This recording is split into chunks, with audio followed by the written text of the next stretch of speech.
Let's pray. ప్రార్థన చేసుకుందాం. Our loving and heavenly Father, as now we are going to read and meditate upon Thy word, Lord, help us and speak to us.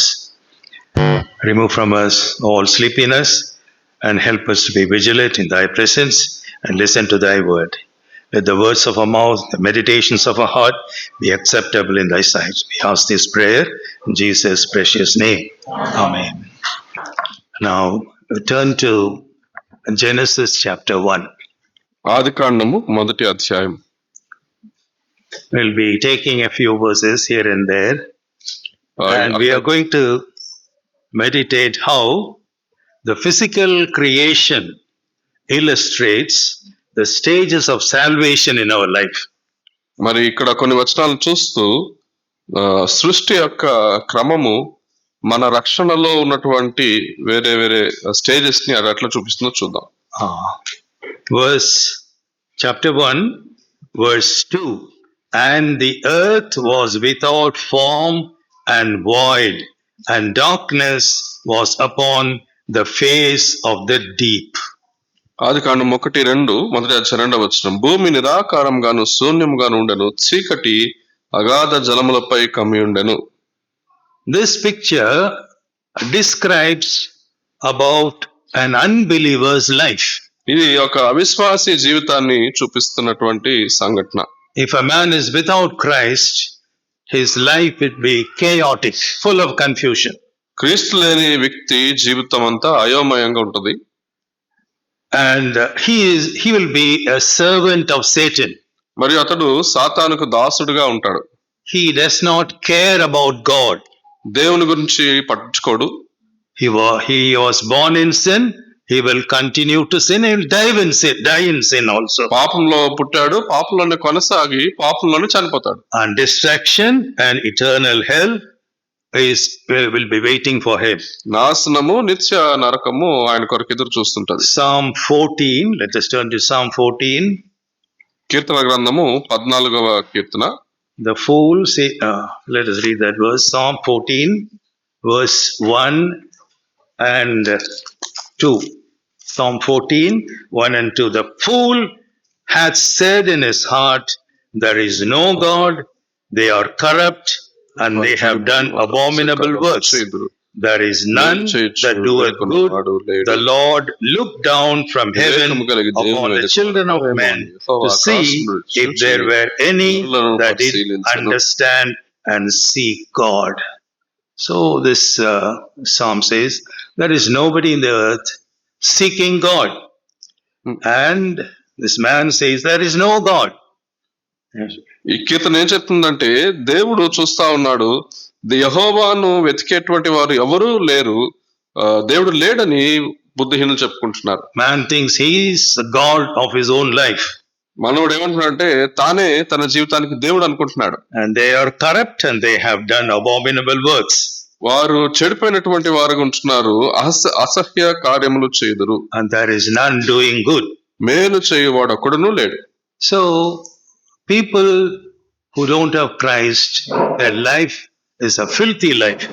క్రీస్తు ఎవరి జీవితంలో లేదో వారి జీవితంలో అసహ్యమైన జీవితం. Their life is unprofitable, deceitful. Yes. వారి జీవితంలో అసహ్యమైనవి, అవి మోసకరమైనవి, ఎవరికి ఉపయోగము లేనివి. And will be full of cursing and bitterness. అవి శాపముతో మరియు ఎంతో కోపముతో నిండినవిగా ఉంటాయి. It will be a destructive life. అది ఎంతో వినాశకరమైనటువంటి జీవితం ఉంటుంది. There will be no peace for him. వారికి అతనికి ఏ సమాధానం ఉండదు. No fear of God. దేవుని యందు భయం ఉండదు. That is the condition of an unregenerate man. పునర్జన్మ పొందని వ్యక్తి యొక్క స్థితి అదే. So every man born in this world is like this. ఈ భూమి మీద పుట్టిన ప్రతి ఒక్కరూ ఇలాగే ఉంటారు. We will read a few more verses in Romans chapter 3. రోమీయులకు రాసిన పత్రిక 3వ అధ్యాయంలో ఇంకొన్ని వచనాలు. Verses 10 to 19 we can read all together. 10 నుంచి 19 వచనాలు మనం అందరం కలిసి చదువుకోవచ్చు. రోమా పత్రిక 3వ అధ్యాయం. Romans 3 starting from 10. రోమా పత్రిక 3వ అధ్యాయం 10 నుంచి ప్రారంభించి అందరం Let us read all together. As it is written, there is none righteous, no, not one. There is none that understandeth. There is none that seeketh after God. They are all gone out of the way. They are altogether become unprofitable. There is none that doeth good. No, not one. Their throat is an open sepulchre. With their tongues they have used deceit. The poison of asp is under their lips, whose mouth is full of cursing and bitterness. Their feet are swift to shed blood. Destruction and misery are in their ways, and the way of peace have they not known. There is no fear of God before their eyes. This is the condition of an unbeliever. ఇది అవిశ్వాసి యొక్క జీవిత పరిస్థితి. We were also once like this. ఒకప్పుడు మనం కూడా ఇలా ఉన్న వాళ్ళమే. And what happens? We in the Genesis verse 2 says, and the earth was full of was without form and void. Void means emptiness. అక్కడ మనం ఆదికాండం 1:2 భూమి నిరాకారముగాను శూన్యముగా ఉన్నది. శూన్యం అంటే ఏమీ లేకపోవడం. We were all like that. మనందరం కూడా ఒకప్పుడు అలా ఉన్నాం. And it was darkness was upon the face of the deep. మరియు చీకటి అగాధ జలములపై కమ్మి ఉండనని చదువుతున్నాం. We were also dark. మనందరం కూడా ఒకప్పుడు చీకటిలో ఉన్నవారం. John's Gospel chapter 3, యోహాను సువార్త 3వ verse 18 to 20. 18 నుండి 20 వచనాలలో John's Gospel chapter 3 verse 18. యోహాను సువార్త 3వ వచనం. Shall we read all together this passage? కలిసి చదువుదాం దయచేసి. యోహాను సువార్త 3:18-20. Yes, you can start. ఆయన యందు విశ్వాసముంచు వానికి తీర్పు తీర్చబడదు. విశ్వసింపని వాడు దేవుని అద్వితీయ కుమారు నామమందు విశ్వసించలేదు గనుక వానికి ఇంతకు మునిపే తీర్పు తీర్చబడదు. ఆ తీర్పు ఇదే: వెలుగు లోకంలోనికి వచ్చిన గాని తమ క్రియలు చెడ్డమైనందున మనుషులు వెలుగును ప్రేమించక చీకటినే ప్రేమించు. దుష్కార్యములు చేయువారు వెలుగును ద్వేషింతురు. తన క్రియలు దుష్కార్యములుగా కనబడినట్లు వెలుగునందుకు రారు. Everyone, verse 20 says, everyone that doeth evil hateth the light. 20వ వచనం చెప్తుంది, దుష్కార్యము చేయు ప్రతివాడు వెలుగును ద్వేషించును. And this was our condition also. We were all living in darkness. మనం కూడా ఒకప్పుడు చీకట్లో And also the Bible says the man loved darkness more than the light. అక్కడ దేవుని వాక్యం చెప్తుంది, మనుషులు చీకటి కంటే వెలుగు కంటే చీకటిని ఎక్కువగా ప్రేమించిన వారు. That was our condition. ఒకప్పుడు మన పరిస్థితి ఇది. In the same verse, there is another thing is said. Genesis chapter 1 verse 2, and the second part. And the Spirit of God moved upon the face of waters. ఆదికాండం 1వ వచనంలో 2వ భాగము, దేవుని ఆత్మ జలముల పైన అల్లాడుచుండెను. God, he did not want man to be like that, or did not want the world to be dark. మరి ఈ లోకము చీకటిగా ఉండటం దేవునికి ఇష్టం లేదు. So the Spirit of God, or the Holy Spirit, he moved upon the face of waters. కాబట్టి దేవుని ఆత్మ ఈ జలముల పైన అల్లాడుచూ ఉండెను. Why? To convict a sinner of his sins. ఎందుకనంటే పాపిని పాపం విషయమై ఒప్పింప చేయుటకు, and to tell him the need of Christ. మరియు క్రీస్తు యొక్క అవసరత ఏంటో వారికి తెలియచేయటానికి. That is why Jesus Christ came into this world to save sinners. అందుకనే యేసుక్రీస్తు ప్రభువు ఈ లోకానికి వచ్చింది పాపులను రక్షించుటకు. In John's Gospel 16 verse 7 to 11 says, Jesus came into this world to convict sin, righteousness, tell of sin, righteousness and judgment. యోహాను సువార్త 16:7-11 చదివితే 7 to 11. Yes. We'll read that. మనం కలిసి చదువుదాం. యోహాను సువార్త 16:7-11. అయితే నేను మీతో సత్యం చెప్తున్నాను, నేను వెళ్ళిపోవటం వలన మీకు ప్రయోజనం కలును. నేను వెళ్ళని ఎడల ఆదరణకర్త మీ యొద్దకు రాడు. నేను వెళ్ళిన ఎడల ఆయనను మీ యొద్దకు పంపుదును. ఆయన వచ్చి పాపమును గూర్చియు నీతిని గూర్చియు తీర్పును గూర్చియు లోకమును ఒప్పుకొని చేయును. లోకులు నా యందు విశ్వాసం ఉంచలేదు గనుక పాపమును గూర్చియు నేను తండ్రి యొద్దకు వెళ్ళుట వలన మీరిక నన్ను చూడరు గనుక నీతిని గూర్చి ఈ లోకాధికారి తీర్పు పొందొచ్చినాడు గనుక తీర్పును గూర్చి ఒప్పుకొన చేయును. Verse 8 says, when he is come, he will reprove the world of sin and of righteousness and of judgment. 8వ వచనం చెప్తుంది, ఆయన వచ్చినప్పుడు పాపమును గూర్చి నీతిని గూర్చి తీర్పును గూర్చి లోకమును ఒప్పుకొన చేయును. So the Spirit of God was moving upon the face of the earth. కాబట్టి దేవుని ఆత్మ భూమి మీద అల్లాడుచుండెను. That we can say the second stage. ఇది రెండవ మెట్టు. Now we are coming to the third, verse 3. మూడవ మెట్టుకు వస్తా ఉన్నాము. అది 3వ వచనంలో, ఆదికాండం 1:3. Just a minute, please. The Spirit of God moved upon the face of waters, it is given. మనం అక్కడికి వెళ్ళక ముందు ఒక మాట, దేవుని ఆత్మ జలములపై అల్లాడుచుండెను అని చదువుతున్నాం. The Spirit of God wants to tell about the Word of God Himself. దేవుని ఆత్మ దేవుని వాక్యం గురించి చెప్పాలని ఇష్టపడుతున్నారు.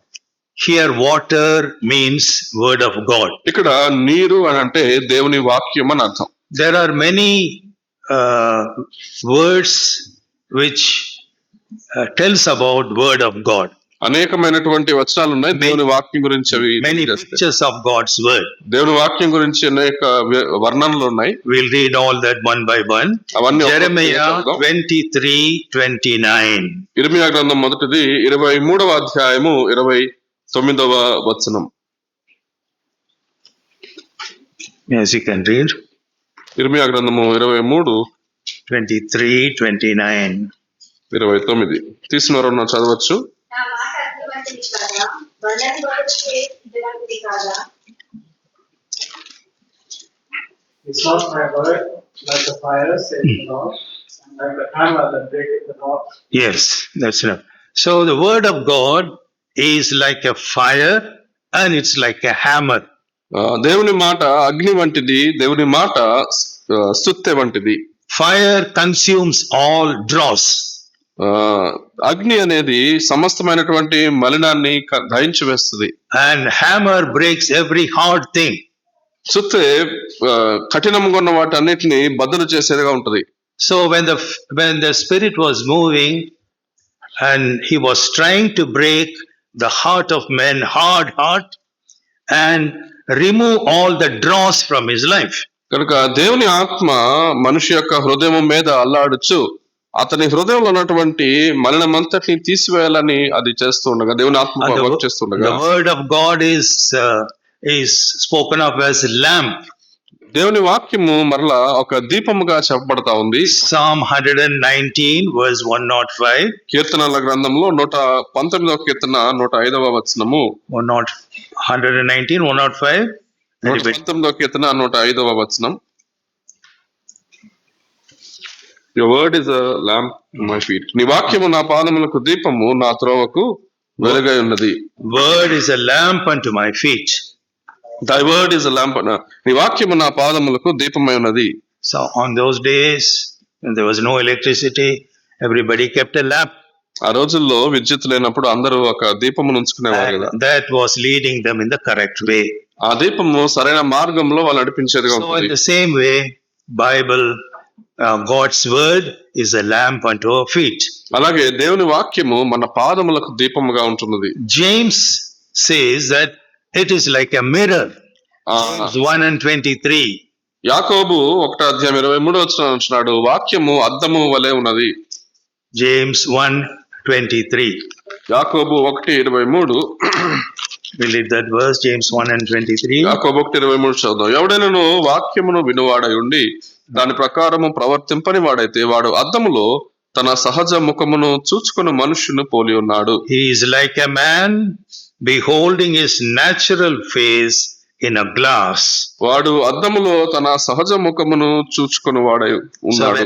when we stand in front of a mirror, మనం ఒక అద్దం ముందు నిలిచినప్పుడు we see our face, our body, మన ముఖం, మన శరీరాన్ని, మన దుస్తులు and చూసుకున్నప్పుడు if it is dirty, if it is not correct, we adjust ourselves. అది మురికిగా ఉన్నా లేక సరిగ్గా లేకపోయినా సరి చేసుకునే అవకాశం ఉంటుంది. In the similar way, if you read God's word, that will tell you what defects what sins we have in our lives. అలాగే మనం ఆ విధానంలోనే దేవుని వాక్యం చదువుకున్నట్లయితే మన జీవితాల్లో ఉన్న లోటుపాట్లు ఏంటో, సవరించుకోవాల్సినవి ఏంటో అవి తెలియజేస్తుంది మనకి. We can confess those sins ఈ పాపాలు and మనం get cleansed by His blood.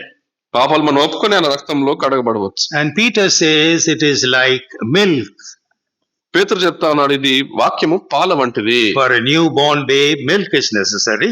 అప్పుడే పుట్టిన శిశువుకి పాలు ఎట్లా అవసరమో, In the same way, if you are born again and if you are just a newborn babe in Christ, you need milk. అలాగే నూతనముగా పుట్టిన శిశువుల వలె నిర్మలమైన పాలను మనం అపేక్షించవలసిన వారమై ఉన్నాం. And in Ephesians, we read that it is like a sword cutting. ఎఫెసీ పత్రికలో వాక్యమును ఖడ్గముగా పోల్చబడి ఉన్నది. Chapter 6, Ephesians chapter 6, verse 17. ఎఫెసీ పత్రిక 6:17 వచనంలో, 17, 6 and 17. ఎఫెసీ పత్రిక 6:17 వచనము, మరియు రక్షణ శిరస్త్రానము దేవుని వాక్యమును ఆత్మ ఖడ్గమును ధరించుకొనుడి. So it is like a sword cutting. ఇది ఒక ఖడ్గము వలె ఉన్నది. Through His word, He will cut all unwanted things in our lives. ఆయన వాక్యము ద్వారా మన జీవితంలో అవసరం లేని వాటన్నిటిని ఆయన దేవుడు తీసివేసేవాడుగా ఉన్నాడు. And also Psalm says in 19th Psalm, it is like gold. 19వ కీర్తనలో ఉంటుంది, వాక్యము బంగారము వలె ఉన్నది. 19:7. 19వ అధ్యాయము 7వ వచనంలో, 19:7, it's like gold. Yes. 19వ అధ్యాయము 19 and 7. 19వ అధ్యాయము 7వ, యెహోవా నియమించిన ధర్మశాస్త్రం యథార్థమైనది, అది ప్రాణమును తెప్పరిల్ల చేయును. Yes. The law of 10. God. అవి బంగారము కంటేను విస్తారమైనది, మేలిమి బంగారము కంటేను కోరదగినది. So it is like gold. ఇది బంగారము కంటే కోరదగినది. Gold is a very precious metal. బంగారం ఎంతో ప్రశస్తమైనది. Even though its rate is very high now, people go in for gold. దాని రేట్ ఎంత ఎక్కువైనా కూడా ఇప్పుడు అందరూ వెళ్ళి బంగారాన్ని కొనుక్కోవడానికి ఇష్టపడతారు. But they won't read this gold.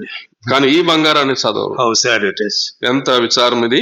And also it is like honey. The same verse it says. It's అదే like వచనంలో 10th verse.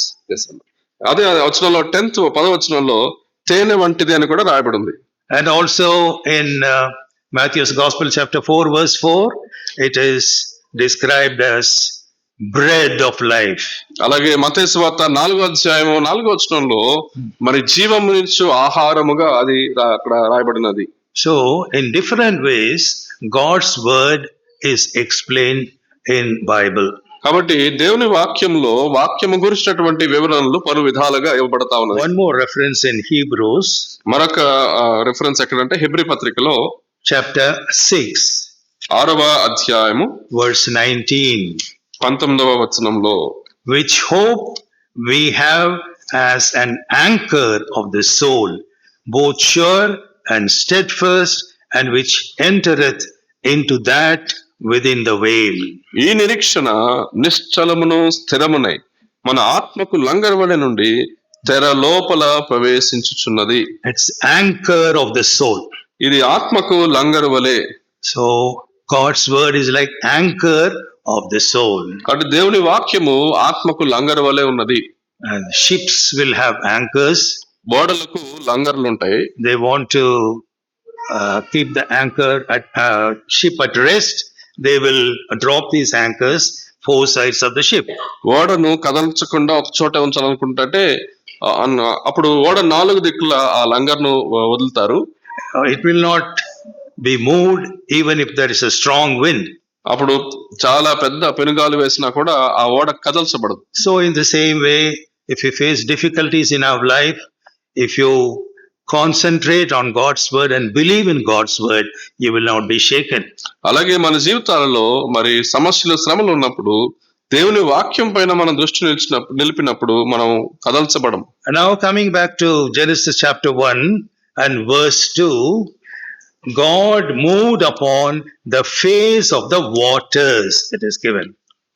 ఆదికాండం 1వ అధ్యాయము 2వ వచనంలో మనం చూసినట్లయితే దేవుని ఆత్మ జలములపై అల్లాడుచుండెను అనే మాట చదువుతున్నాం. We have seen many pictures: fire, hammer, lamp, milk, sword, mirror, all that.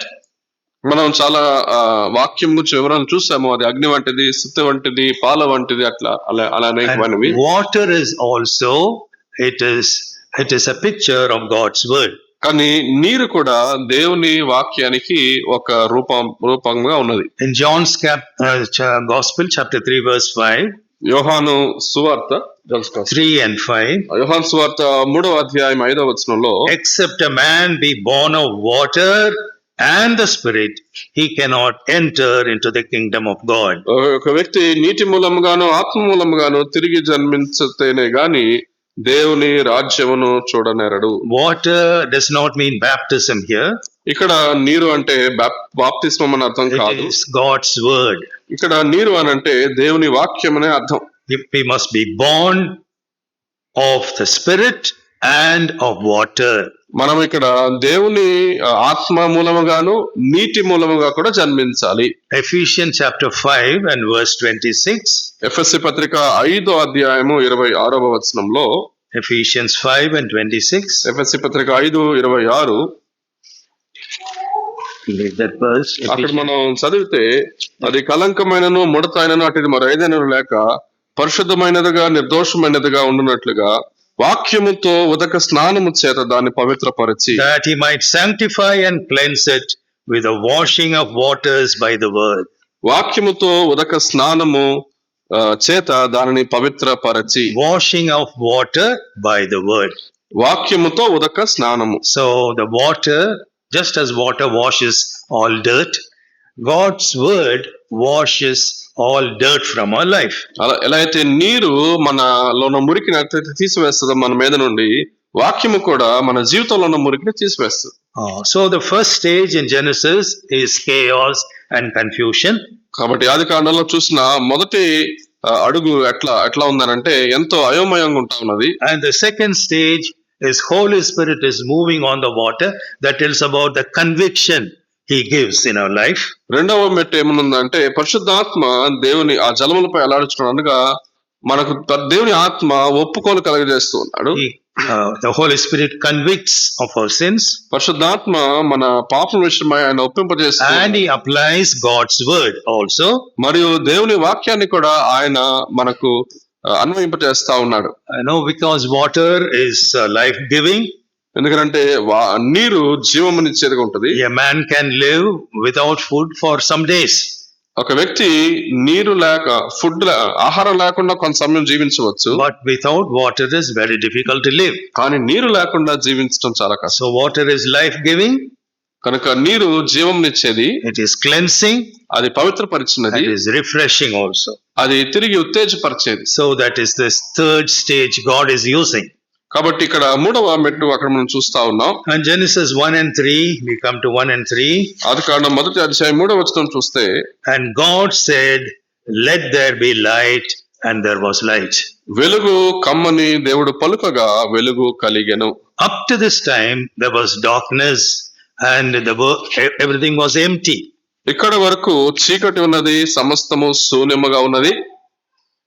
After this God said, let there be light. ఎప్పుడైతే వెలుగు కలుగునుగా కానీ దేవుడు చెప్పాడో, so God wants us to understand that our life is void, empty and full of sins. మన జీవితము మరి పాపంతో నింపబడి ఉన్నప్పుడు నిజానికి ఖాళీగా శూన్యముగా ఉన్నదని మనం తెలుసుకోవాలి. And Holy Spirit was talking to us through God's word that we must repent from our sins. మనం మన పాప విషయమై ఒప్పుకోవాలని పరిశుద్ధాత్మ దేవుని వాక్య ద్వారా మాట్లాడుతూ ఉన్నారు. After this he said, let there be light.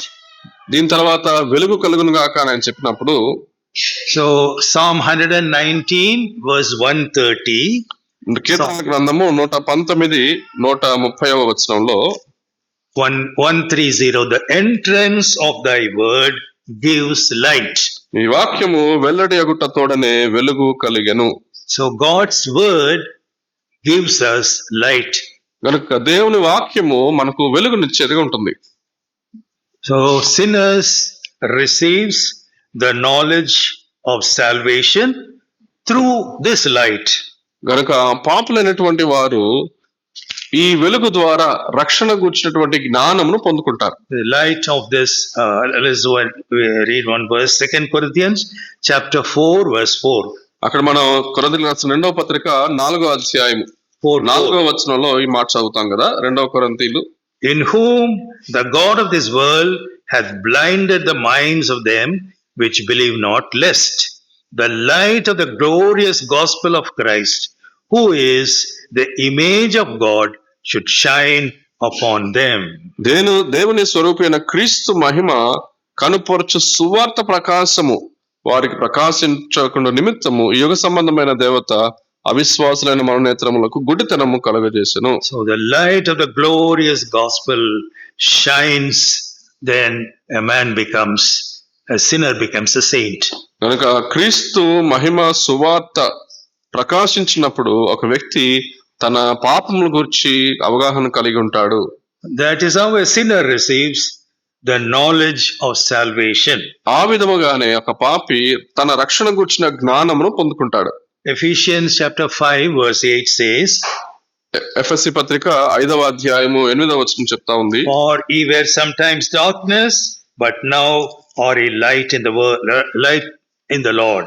మీరు పూర్వమందు చీకటి అయింటిరి, ఇప్పుడైతే ప్రభునందు వెలుగై ఉన్నారు. Walk as children of light. కాబట్టి వెలుగు సంబంధుల వల్ల నడుచుకొనుడి. And Jesus said in John's Gospel chapter 8 verse 12 that I am the light of the world. యేసు ప్రభువు చెప్పారు యోహాను సువార్త 8:12లో, నేను లోకమునకు వెలుగై ఉన్నాను. He that followeth me will not walk in darkness, shall see light. Light of life. నన్ను వెంబడించువాడు చీకట్లో నడువక జీవపు వెలుగు కలిగి ఉండును. So that is how we are passing on from the fourth stage now. ఇప్పుడు మనము రక్షణలో 4వ మెట్టును దాటి వెళ్తున్నాం. Spirit was moving. First it was empty. మొదట అది శూన్యముగా ఉన్నది. Now the spirit was moving on the face of the earth. ఆ తర్వాత భూమి మీద ఆత్మ That అల్లాడుచున్నది. means our life was void, empty, full of sins. ఆ సమయంలో మన జీవితము ఖాళీగా శూన్యముగా ఉన్నది. Then Christ was speaking, then the Holy Spirit was speaking to us. అప్పుడు పరిశుద్ధాత్మ దేవుడు మనతో మాట్లాడుతూ ఉన్నారు. And through His word, that is water, through His word, and we were convicted of our sins. కనుక ఆయన వాక్యమును నీరు ద్వారా మనము పాపం విషయమై ఒప్పింప చేయబడి, When we accept that we are sinners, God's light enters into our heart. ఎప్పుడైతే మనము పాపలమని మనం అంగీకరిస్తామో అప్పుడు దేవుని వెలుగు మన హృదయంలోకి ప్రవేశిస్తుంది. Because Jesus Christ came into the world as a light of the world. ఎందుకంటే యేసుక్రీస్తు ప్రభువారు ఈ లోకానికి వెలుగుగా వచ్చున్నారు. Peter says something like this: He had called you out of darkness into His marvelous light. పేతురు అంటున్నాడు కదా, చీకటిలో నుండి ఆశ్చర్యకరమైన తన వెలుగులోకి మిమ్మల్ని పిలిచిన వాడు. First Peter chapter 2 verse 9. పేతురు రాసిన మొదటి పత్రిక 2వ అధ్యాయము 9వ వచనం. But ye are a chosen generation, a royal priesthood, and a holy nation, a peculiar of people, that ye should show forth the praises of Him who hath called you out of darkness into His marvelous light. He has called you out of darkness into His marvelous light. ఆయన మిమ్మల్ని చీకట్లో నుండి ఆశ్చర్యకరమైన తన వెలుగులోనికి పిలిచిన వాడు. So this is the experience of salvation. ఇది రక్షణ గురించిన అనుభవం. At the next stage, verse 4, we read Genesis 1:4, and God saw the light that it was good, and God divided the light from the darkness. ఆదికాండం 1వ అధ్యాయం 4వ వచనంలో, వెలుగు మంచిదైనట్టు దేవుడు చూచెను, దేవుడు వెలుగును చీకటిని వేరుపరచెను. After you receive Christ, there is division in our life and separation. క్రీస్తును మన జీవితంలోకి అంగీకరించిన తర్వాత వేరు చేయబడుట అనేటువంటి ప్రక్రియ జరుగుతుంది. There is a division of sinner and saint. పాపి పరిశుద్ధుడు అనేటువంటి వేరు చేయబడుట ఉంటది. Truth and falsehood. సత్యము అసత్యము అనేటువంటి వేరు చేయ, Hell and heaven. పరలోకము నరకము అనేటువంటిది. Holy living and sinful living. పరిశుద్ధమైన జీవితము పాపతో నిండిన జీవితము. Light and darkness. వెలుగు చీకటి అనేటువంటి వేరు. This is the division in our life. ఇలాంటి వేరు చేయబడుట మన జీవితంలో ఉంటుంది. Once we were sinful, we were heading towards hell. ఒకప్పుడు పాపంలో ఉన్నాము, నరకంలోనికి వెళ్తుండేవారమి, we did not know the truth. మనకు సత్యము తెలియదు, Our living was sinful living, మన జీవితము పాపంలో కొనసాగింది, living in darkness. చీకటిలో. Now God has made the division. ఇప్పుడు దేవుడు ఆ వేరు పాటను చేశాడు. A sinner has become a saint. పాపి అయిన వాడు పరిశుద్ధుడిగా మారాడు. Instead of going to hell, now we are going in the opposite direction to heaven.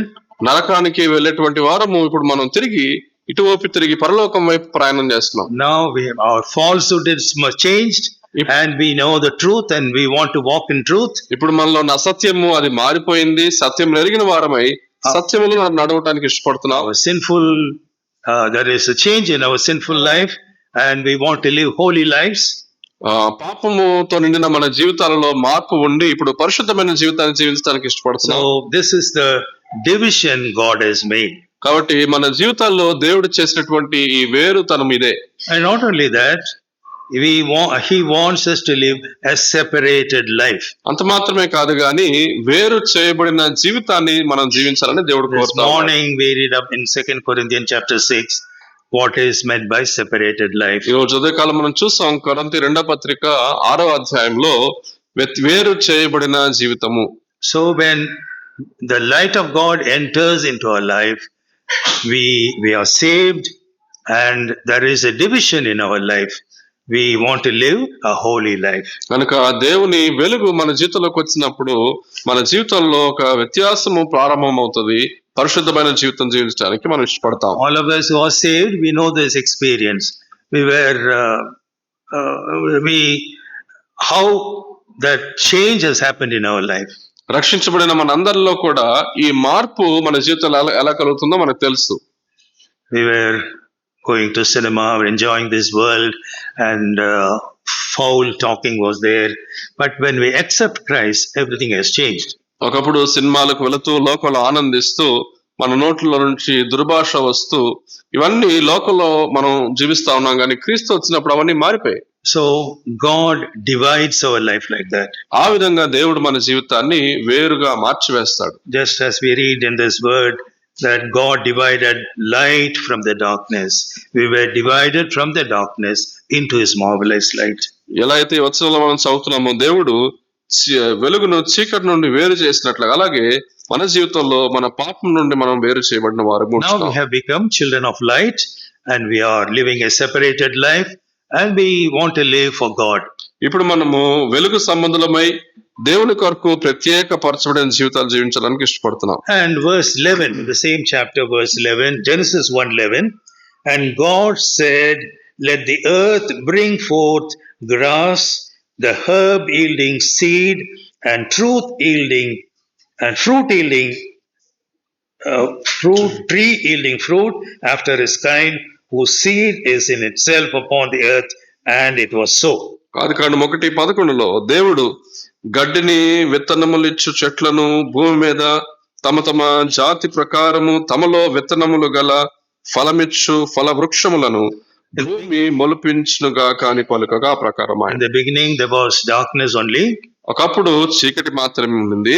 Afterwards light came. ఎప్పుడైతే వెలుగొచ్చిందో, and now He wants the earth to be fruitful. ఆ వెలుగు వచ్చినప్పుడు భూమి ఫలభరితముగా ఉండాలని దేవుడు ఆశపడుతున్నారు. So He said, let the earth bring forth grass, herb yielding seed, and the fruit yielding fruit after its kind. కాబట్టి దేవుడు అంటున్నాడు భూమి గడ్డిని విత్తనములిచ్చు చెట్లను ఫల వృక్షములను మొలిపించును గాక. That tells about our growth in Christian life. ఇది మన క్రైస్తవ జీవితంలో ఎదుగుదలను సూచిస్తున్నది.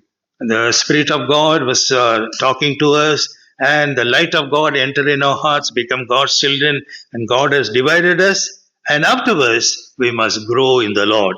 దేవుని ఆత్మ మొదట మనతో మాట్లాడుతూ ఉన్నారు, రెండుగా దేవుని వెలుగు మనలోనికి వచ్చింది, ఆ తర్వాత దేవుడు వేరు చేసి ఇప్పుడు ఫలించాలని దేవుడు ఇష్టపడుతున్నారు. How to grow in the Lord? ఎలాగా దేవునిలో ఎదగలం మనం? A child needs milk. శిశువుకి పాలు ఎలా అవసరమో, when the child keeps on growing, he needs strong meat also. శిశువు ఎదుగుతూ ఉండగా మరి బలమైన ఆహారం కూడా ఆ బిడ్డకు కావాలి. In the similar way, We need God's word for our growth. అదే విధముగా మనము కూడా ఎదగాలంటే దేవుని వాక్యము మనకు అవసరం. We read 1 Peter chapter 2, verse 1 and 2. పేతురు రాసిన మొదటి పత్రిక 2వ అధ్యాయము మొదటి 2 వచనాలలో, If you take it, you can read it. తీసిన వారు చదవచ్చండి. పేతురు రాసిన మొదటి పత్రిక 2వ అధ్యాయము 1-2 వచనాలలో ఇట్లా రాయబడుతుంటా ఉంది.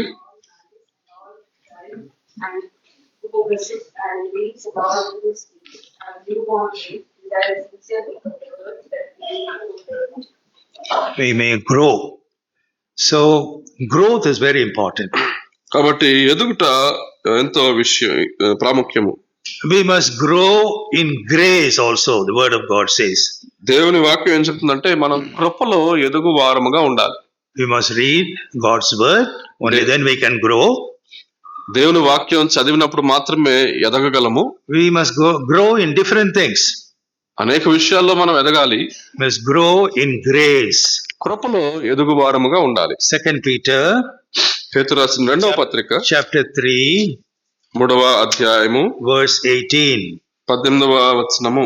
But grow in grace and in the knowledge of our Lord and Savior Jesus Christ. ప్రభువు రక్షకుడైన యేసుక్రీస్తు అనుగ్రహించు కృపయకు జ్ఞానమునకు అభివృద్ధి. So we must grow in grace and in the knowledge of our Lord and Savior Jesus Christ. కాబట్టి మనం కృపలోను ప్రభువైన యేసుక్రీస్తు గురించినటువంటి జ్ఞానములోను అభివృద్ధి పొందే వరం ఉండాలి. So if you know more of Lord Jesus Christ, more of God's word, you can grow in the Lord. నువ్వు యేసు ప్రభు గురించి ఆయన వాక్యములు ఎక్కువ నువ్వు ఎరిగినట్లయితే ఎక్కువగా నువ్వు దేవునిలో ఎదగగలవు. And Ephesians 4 and verse 15. అలాగే ఎఫెసీ పత్రిక 4వ అధ్యాయము 15వ వచనంలో, Ephesians 4 and verse 15. ఎఫెసీ పత్రిక 4:15 We'll read that verse. ఆ వచనం మనం చదువుదాం. ప్రేమ కలిగి సత్యం చెప్చు క్రీస్తు వలె ఉండుటకు అన్ని విషయముల్లో ఎదుగుదుము. But speaking the truth in love may grow up into him in all things, which is the head, even Christ. ఆయనే శిరస్సు అయి ఉన్నాడు. We must grow up into him in all things. మనం అన్ని విషయములలో క్రీస్తు వలె ఉండుటకు ఎదుగు వారమై ఉండాలి. So this is the next stage, growing stage. ఇది తర్వాత భాగం ఏమనంటే ఎదిగేటువంటి మెట్టు. Light enters, we become God's children. వెలుగు ప్రవేశించినప్పుడు దేవుని పిల్లలమయ్యాం. God makes a division. అప్పుడు దేవుడు వేరు చేసి We must lead a separated life. మనము ప్రత్యేకమైన జీవితాన్ని జీవించాలి. And we must grow in the Lord. తర్వాత ప్రభులో ఎదుగు వారమై ఉండాలి. Now we are coming to the next stage. ఇప్పుడు మనం ఆ తర్వాత మెట్టులోకి వస్తాం. Genesis 1 and 12. ఆదికాండం 1వ అధ్యాయము. And the earth brought forth grass and herb yielding seed after its kind, and the tree yielding fruit, whose seed was in itself after its kind, and God saw that it was good. 12వ వచనము. భూమి గడ్డిని తమ తమ జాతి ప్రకారము విత్తనములిచ్చు చెట్లను తమ తమ జాతి ప్రకారము తమలో విత్తనములు గల ఫలవృక్షములను మొలిపింపగా అది మంచిదని దేవుడు చూచును. We read about tree yielding fruit.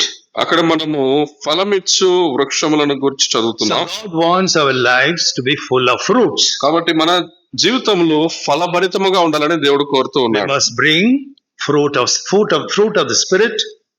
మనము ఆత్మ ఫలమును ఫలించేవారు. We must bear fruit of the Spirit. మనం ఆత్మ ఫలమును ఫలించేవారు ఉండాలి. We must bear fruit of people also.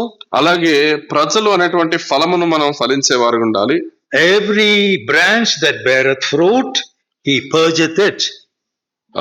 ఫలములిచ్చు ప్రతి కొమ్మను ఆయన తీసివేస్తాడు, అంటే దాన్ని సరి చేస్తాడు, That it may bring more fruit. ఎందుకనంటే బహుగా ఫలించున్నట్లు. John's Gospel chapter 15, 1-8, we read these verses. యోహాను సువార్త 15వ అధ్యాయము 1-8 వచనాల్లో మనం ఈ వాక్యం చదువుతాం. So we can read that verse all together. దయచేసి ఆ వచనం మనం చదువుదాం కలిసి. యోహాను సువార్త 15వ అధ్యాయంలో 15, God said, I am the true vine, and my Father is the husbandman. Let us read all together up to verse 8. Every branch in me that beareth not fruit, ఆయన He తీసి taketh away, ఫలించు and every branch that beareth మరి fruit, he ఎక్కువగా purgeth, ఫలింపులను దానిలోని that it పనికిరాని may bring తీగలను forth more తీసివేయును. fruit. నేను Now మీతో you are చెప్పిన clean మాటను బట్టి through the word మీరిప్పుడు which I have పవిత్రులై spoken ఉన్నారు. unto you. నా యందు నిలిచి Abide in me, మీ యందు and నేను I in నిలిచి you. ఉండును. As తీగ the branch దానిలో cannot నిలిచుంటేనే bear గాని fruit of తనంత itself, తాను ఎలా except ఫలింపదు, అలాగే it నా యందు abideth in నిలిచుంటేనే the గాని vine, మీరును ఫలింపరు. no more can ye ద్రాక్షవల్లిని except నేను, ye abide in తీగలు me. మీరు. I am the ఎవడు vine, నా యందు ye are the నిలిచుండునో, branches. నేను ఎవని He యందు that abideth in me, and I in him, ఫలించును, నాకు the వేరుగా same bringeth ఉండేది ఏమీ much చేయదు. fruit. For ఎవడు without నా me he యందు can do నిలిచుండు nothing. ఎడల If a వాడు man తీగ వలె abide not బయటకు in me, పారివేయబడి he is ఎండిపోవును. cast forth as a branch, మనుషులు అటు వారిని and is పోగు చేసి withered, అగ్నిలో and పారవేతురు, అవి కాలిపోవును. So here in this chapter up to verse 8 we read about fruit bearing. కాబట్టి ఈ వాక్యంలో 8వ వచనం కూడా వరకు కూడా ఫలములు ఫలించట గురించి చూస్తున్నాం. Only it is given, only abide in me and I in you, as the branch cannot bear fruit of itself except it abide in the vine. No more can ye except ye abide in me. 4వ వచనం, నా యందు నిలిచియుండుడి, మీ యందు నేను నిలిచియుందును. తీగ ద్రాక్ష వల్ల నిలిచి ఉంటేనే గాని తనంతట తాను ఎలాగూ ఫలింపదో, అలాగే నా యందు నిలిచి ఉంటేనే గాని మీరును ఫలింపరు. So if we abide in Christ only, we can bear fruit. మనము క్రీస్తునందు నిలిచి ఉంటే మాత్రమే ఫలించగలం, Otherwise we cannot bear fruit. లేకపోతే ఫలించలేము. So fruit bearing is very, very important. కాబట్టి ఫలించట ఎంతో ప్రాముఖ్యము. Once Jesus, when he was alive on this earth, he saw a tree. He was searching for some fruit. మనకు యేసు ప్రభువారు ఒకసారి ఒక చెట్టును చూసి ఫలమును కొరకు ఆయన ఎతుకుతా ఉన్నప్పుడు There was no fruit. అక్కడ ఫలములు లేవు. He cursed the tree, ఆ చెట్టును ఆయన శపించాడు, and the tree withered. ఆ చెట్టు ఎండిపోయింది. So God expects fruit in our life. కాబట్టి క్రీస్తు ప్రభువు దేవుడు మన జీవితంలో ఫలమును ఆశించేవాడు. When can we give fruit, bear fruit? Only when we abide in him. ఎప్పుడు మనం ఫలించగలమంటే కేవలం ఆయనలో నిలిచి ఉన్నప్పుడు మాత్రమే. First he said more fruits, then he said much fruit. మొదటిగా ఆయన చెప్పాడు ఫలించునని, తర్వాత అంటున్నాడు బహుగా ఫలించును. So that is what God expects from us. కనుక దేవుడు మన దగ్గర నుంచి అదే ఆశించేవాడు ఉంటున్నాడు. And different types of fruit also God is telling. Hebrews 13 and 15.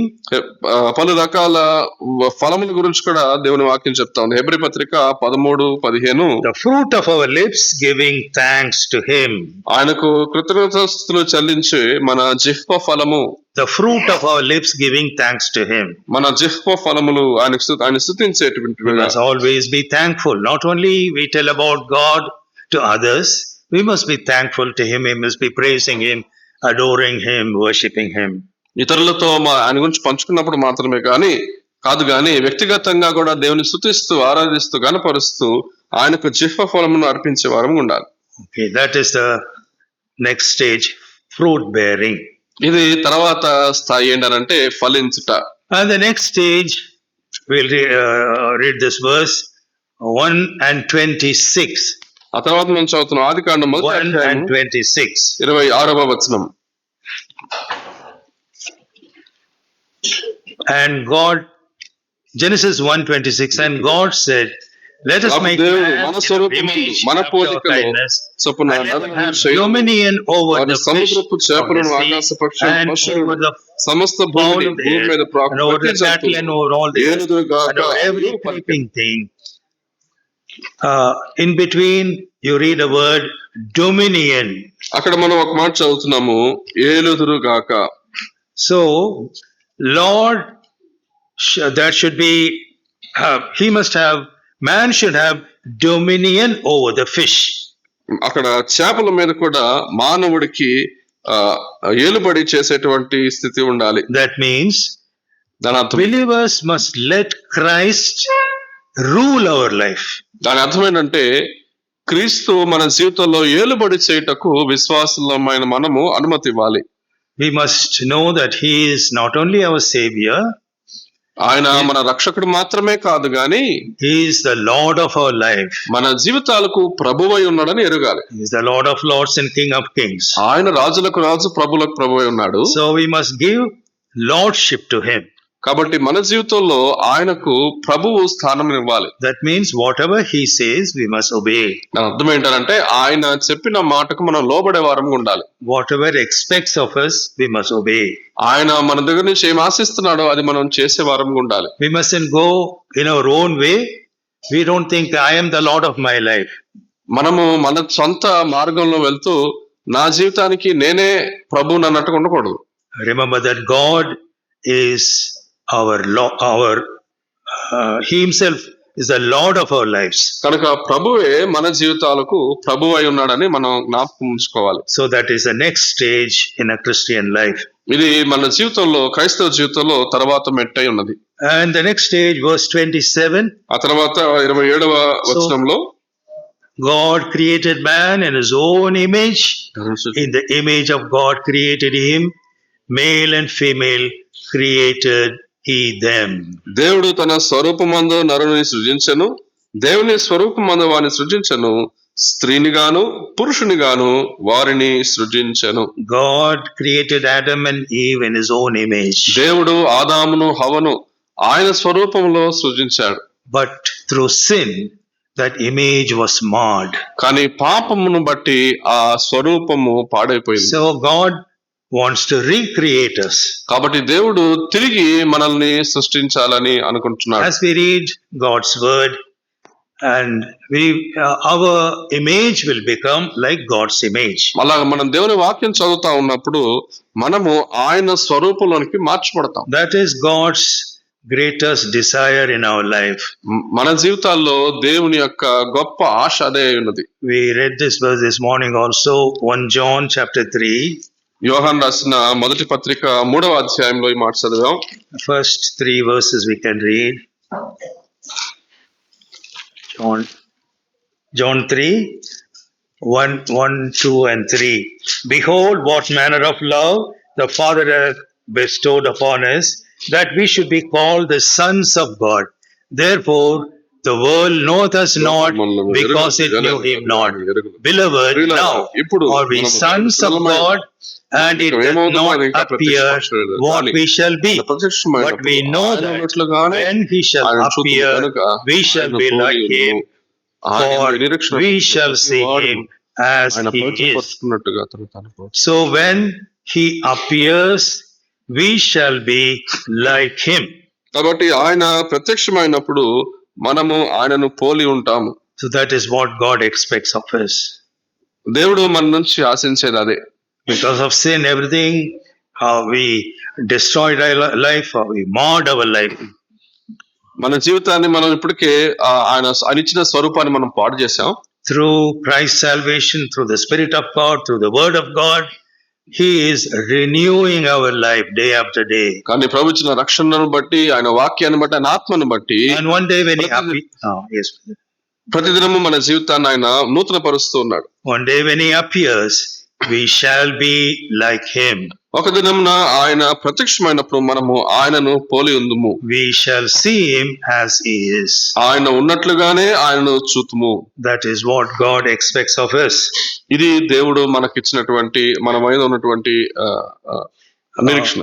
We read 2 Corinthians chapter 3 verse 18.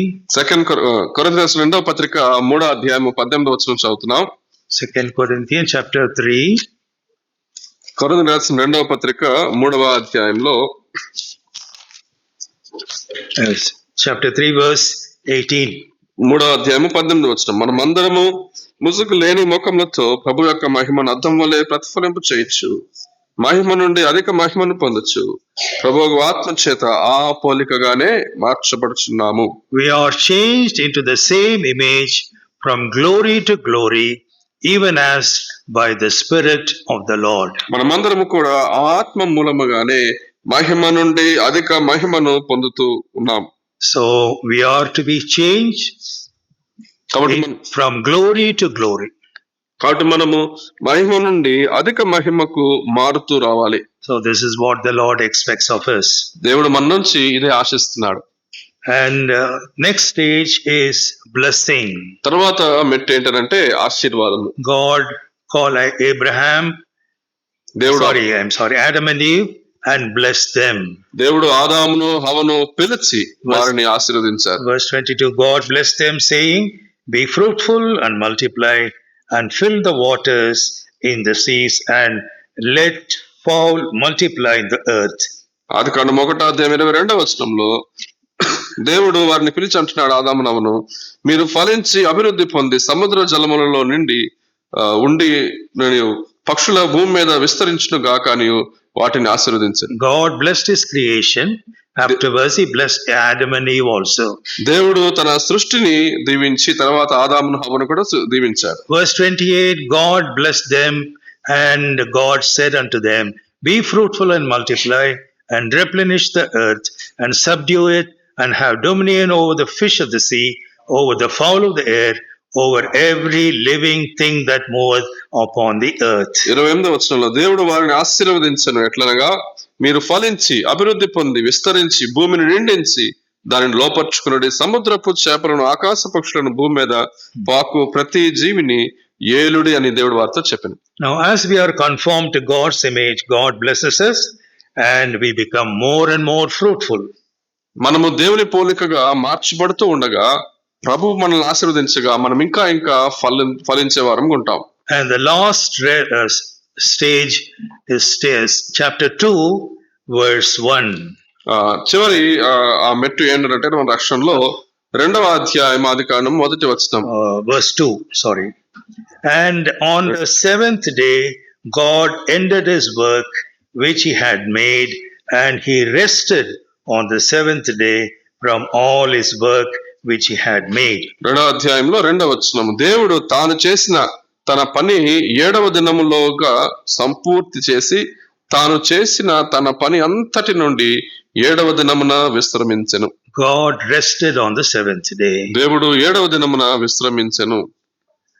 In Matthew's Gospel chapter 1 and verse 28, God promised us rest. మత్తయి సువార్త 11:28 దేవుడు మనకు విశ్రాంతిని వాగ్దానం చేశారు. And after receiving God, after becoming his children, after giving him all the dominion, after being fruitful, we must rest on God promises. మనము వెలుగును పొందుకున్న తర్వాత, వేరు చేయబడిన తర్వాత, మరి సమస్తము పైన అధికారమును పొందిన తర్వాత, ఫలించిన తర్వాత దేవుని వాగ్దానములలో విశ్రాంతి పొందే వరం ఉండాలి. So like this in the creation also, God tells about the different stages of our Christian life. So ఇలాగా సృష్టి యొక్క క్రమంలో క్రైస్తవ జీవితంలో ఉన్నటువంటి అనేకమైన మెట్లను ప్రభు చూపిస్తూ ఉన్నారు. I'll just tell the stages, then we'll close. ఆ మెట్లను మరలా ఒకసారి మీకు జ్ఞాపకం చేస్తాం, తర్వాత ముగించుకుందాం. If you don't accept Christ, it's a stage of chaos and confusion. క్రీస్తును అంగీకరించకపోతే జీవితం అంతా అయోమయముగా ఉంటుంది. We are going into our destruction is waiting for us, and we'll go to heaven. Go to hell. మన కొరకు నాశనం ఎదురు చూస్తా ఉంది, మనం నరకానికి వెళ్తాం. Our life was unprofitable, deceitful, full of cursing and bitterness and destruction. మన జీవితంలో లాభకరమైనది ఏదీ లేదు, మోసముతో శాపముతో నిండినటువంటి జీవితం. But God in his grace, he was moving upon the face of the earth. అయితే దేవుడు తన కృపను బట్టి ఆ భూమి మీద అల్లాడుచుండెను. The Spirit of God, that is the Holy Spirit, he convicts our sins, and he, through the word of God, and we received Lord Jesus Christ into our heart. దేవుని ఆత్మ ఆయన వాక్యం ద్వారా మనల్ని పాపమిషమై ఒప్పింప చేసినప్పుడు ఆయనను మన హృదయంలోనికి మనం అంగీకరించే వారంగా ఉంటాం. Yeah, the third stage is water. That means God's word. He cleanses through through this water, and we become his children. మూడవ మెట్టు ఏంటంటే అది నీరు ఉన్నట్టుగా చూస్తాం. దేవుని వాక్యము ద్వారా ఆయన మనలను పవిత్రపరచగా ఆయన పిల్లలముగా మనం అవుతాం. I said water is life-giving, cleansing and refreshing. నీరు అనేది మనల్ని పవిత్రపరిచేది, అది జీవము కలిగినది, అలాగే మనల్ని ఉత్తేజపరిచేది. And afterwards God said, let there be light. ఆ తర్వాత దేవుడు అంటున్నాడు, వెలుగు కలుగును గాక. So the light of God enters into our heart. కాబట్టి దేవుని వెలుగు మన హృదయంలో ప్రవేశిస్తుంది. And we must walk in his light. మనం ఆయన వెలుగులో నడిచే వారంగా ఉండాలి. After becoming his children, after his light comes into us, God shows us the division of a Christian life. మరి ఆయన పిల్లలమైనప్పుడు వెలుగు మన హృదయంలోకి వచ్చినప్పుడు దేవుడు ఆ వెలుగును వేరు చేసేవాడు ఉంటున్నాడు. That there must be a proper division in our Christian life. If we read 2 Corinthians chapter 6, we know what it is. కొరింథీయులకు రాసిన 2వ పత్రిక 6వ అధ్యాయంలో మనం చదువుతాము, వేరు చేయబడుట ఏంటో అది సరైనదిగా మన జీవితంలో ఉండాలి. What the bad things we were once doing, we mustn't do. ఒకప్పుడు చేస్తూ గడిపిన చెడు కార్యాలను మనం ఇక ఆపివేయాలి. And that is, I'll read that verses once again. 2 Corinthians chapter 6, verse, be not unequally yoked together with unbelievers. 6:14. అక్కడ మనం 2 కొరింథీ 6:14 చదువుతున్నాము, అవిశ్వాసులతో మీరు జోడులై ఉండక. In marriage relationship, a believer should not marry an unbeliever. వైవాహిక బంధాలలో విశ్వాసి అవిశ్వాసిని వివాహం చేసుకోకూడదు. There's no fellowship between a righteous man and unrighteous people. నీతిమంతుడికి దేవుడు అనీతిమంతుడికి అసలు పొందు లేదు. There is no communion between light and darkness. వెలుగునకు చీకటికి పొత్తు లేదు. And there is no concord between Belial and children of light. క్రీస్తునకు బెలియాలకు సంబంధమే లేదు. So we must have a separated life like this. కాబట్టి ఇలాగా వేరు చేయబడిన జీవితాన్ని మనం జీవించాలి. God is telling you are the temple of the Holy Spirit. దేవుని వాక్యం ఇంకా చెప్తుంది, మీరు దేవుని ఆత్మకు ఆలయమై ఉన్నారు. I will dwell in them and walk in them, and I will be their God, and they shall be my people. నేను వారిలో నివసించి సంచరింతును, నేను వారి దేవుడినయందును, వారు నా ప్రజలయందును. Wherefore come out among them and be separate. కావున మీరు వారి మధ్య నుండి బయలు వెడలి ప్రత్యేకముగా ఉండుడి. So this kind of separation and division should be there in our life. కాబట్టి ఈ రకమైనటువంటి వేరు చేయబడుట మన జీవితంలో ఉండాలి. After that we must grow in the Lord. ఆ తర్వాత మనం ప్రభులో ఎదిగే వారంగా To ఉండాలి. read God's word, we can grow in the Lord. దేవుని వాక్యాన్ని మనం చదివితే మనం ఎదిగే వారంగా ఉంటాం. We must grow in all things. We read in Ephesians 4:15. ఎఫెసీ పత్రిక 4:15 మనం చదివాం కదా, మనం అన్ని విషయములలో క్రీస్తువలే ఉండుటకు We ఎదిగేవారు. must grow in grace also. అలాగే కృపలో కూడా ఎదుగు వారంగా ఉండాలి. And also we must grow exceedingly, it is said in the word of God. అలాగే మనం అత్యధికమైనటువంటి అభివృద్ధిని పొందే వారంగా So ఉండాలి. when we grow, we bear fruit. అలా మనం ఎదిగినప్పుడు ఫలించే వారంగా ఉంటాం. We bear fruit, much fruit and more fruit. మనం ఫలించువారుగా, ఎక్కువ ఫలించువారుగా, బహుగా ఫలించువారముగా, More fruit and much fruit. ఎక్కువ ఫలించువారుగా, బహుగా ఫలించువారుగా మనం మారుతాం. Fruit unto holiness. పరిశుద్ధమైనటువంటి ఫలము. And the fruit of our lips giving thanks to him. అలాగే ఆయన స్తుతించు జిహ్వ ఫలములు. And fruits of the spirit. అలాగే ఆత్మ ఫలము. And we must save souls. అలాగే ఆత్మ రక్షణ. So these are the things we must do. ఇవి మనం ఎదిగి చేసే వారంగా ఉండాలి. Then must give dominion. That means first place in our life to Lord Jesus Christ. ఇంకా మనం చూస్తే క్రీస్తునకు మన జీవితంలో మొదటి స్థానం ఉండి ఆయన ఏలుబడి చేసేదిగా ఉండాలి. We must let Christ rule our life. క్రీస్తు మన జీవితాన్ని ఏలుబడి చేయటానికి మనం We must అవకాశం give ఇవ్వాలి. the lordship to him. ఆయనకే ప్రభుత్వాన్ని మనం అప్పగించాలి. Only then we can grow in his image. అప్పుడు మాత్రమే మనము ఆయన పోలికలో ఎదగగలము. If we grow in his image, he will bless us. ఆయన పోలికలో మనం ఎదిగినట్లయితే ఆయనే మనల్ని దీవిస్తారు. And the last step is rest. Rest in his promises. చివరి మెట్టు ఏంటంటే ఆయన వాగ్దానములలో విశ్రాంతిని పొందుట. God has said, I go, I prepare a place for you, I'll come again. యేసుప్రభువు అన్నారు కదా, నేను వెళ్ళి మీ కొరకు స్థలము సిద్ధపరిచిన ఎడల మరలా వత్తును. So we are going to a place where Lord is preparing for us. కాబట్టి ప్రభు మన కొరకు సిద్ధపరిచిన స్థలానికి మనం వెళ్ళనైనాం. There may be difficulties in this life.